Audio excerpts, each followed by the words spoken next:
കോഴിക്കോട് നിന്നുള്ള ഒരു അപകട വാർത്തയിലേക്കാണ്. കോഴിക്കോട് വെള്ളിപറമ്പിൽ വീടിടിഞ്ഞു. പുയലിൽക്കാട്ടിൽ നൌഷാദിന്റെ വീടാണ് ഇടിഞ്ഞത്. പുലർച്ചെ 3 മണിയോടെയാണ് സംഭവം. വീടിന്റെ സുരക്ഷാ ഭിത്തി ഇടിഞ്ഞതോടെയാണ് അടുക്കളയും ബാത്റൂം ഉൾപ്പെടെ നിലം പതിച്ചത്. ഈ സമയം വീട്ടിൽ ആളുകൾ ഉണ്ടാവുകയും ചെയ്തിരുന്നു. ശബ്ദം കേട്ടാണ് ഇവർ ഓടി രക്ഷപ്പെട്ടത്. നന്ദഗോപാലുണ്ട്. നന്ദു, തലനാരഴയ്ക്ക് വലിയൊരു ദുരന്തം ഒഴിവായി എന്ന് പറയാം. കോഴിക്കോട് വെള്ളിപറമ്പിലാണ് നൌഷാദ് എന്ന് പറയുന്ന വ്യക്തിയുടെ വീട് ഇന്നലെ പുലർച്ചെ ഇത്തരത്തിൽ ശക്തമായ മഴയിൽ ഇടിഞ്ഞു താഴ്ന്ന് വീണിട്ടുള്ളത്. വീടിന്റെ പുറകുവശമാണ് പൂർണ്ണമായും നിലം പതിച്ചിരിക്കുന്നത്. അടുക്കള ഭാഗവും അതോടൊപ്പം ബാത്റൂമും ഉൾപ്പെടുന്ന ഒരു പ്രദേശം പൂർണ്ണമായും നിലം പതിക്കുകയായിരുന്നു.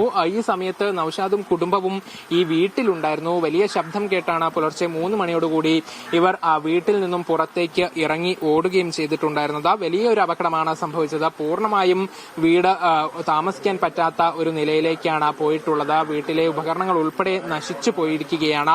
ഇനിയിപ്പോൾ വീട്ടിൽ താമസിക്കാൻ പറ്റില്ല. നമ്മൾ ദൃശ്യങ്ങളിൽ കാണുന്നത് പോലെ ഏത് നിമിഷവും ബാക്കി മണ്ണും ഇടിഞ്ഞ് ഈ വീട് വീണ്ടും അപകടാവസ്ഥയിലേക്ക് പോകാനുള്ള ഒരു സാധ്യതയാണ് ദൃശ്യങ്ങളിൽ നിന്നും മനസ്സിലാക്കുന്നത്. ഏതായാലും ഇവിടെയും അധികൃതർ നമുക്കൊപ്പം ചേരുന്നുണ്ട്. ഞാൻ പറഞ്ഞതുപോലെ ഇനിയിപ്പോൾ വീട്ടിൽ പെട്ടെന്ന് താമസിക്കാൻ പറ്റാത്ത ഒരു അവസ്ഥയാണ്. ഈ ഒരു അവസ്ഥയിൽ വീട്ടിൽ ഇനി താമസിക്കാൻ പ്രയാസമാണ്. കാരണം മഴ തുടരുന്ന സാഹചര്യം ആകുമ്പോൾ ഇവിടെ മണ്ണൊക്കെ ഇനി ഇടിയാൻ സാധ്യതയുണ്ട്. അപ്പുറത്തെ ഭാഗവും ഇതേപോലെ തന്നെ ഒരു മതിൽ നിർമ്മിച്ചുണ്ടാക്കിയതാണ്. ഇത് ബെൽറ്റ് ഇല്ലാത്ത മതിലാണെന്നാണ് ഇപ്പോൾ അറിയാൻ സാധിച്ചത്.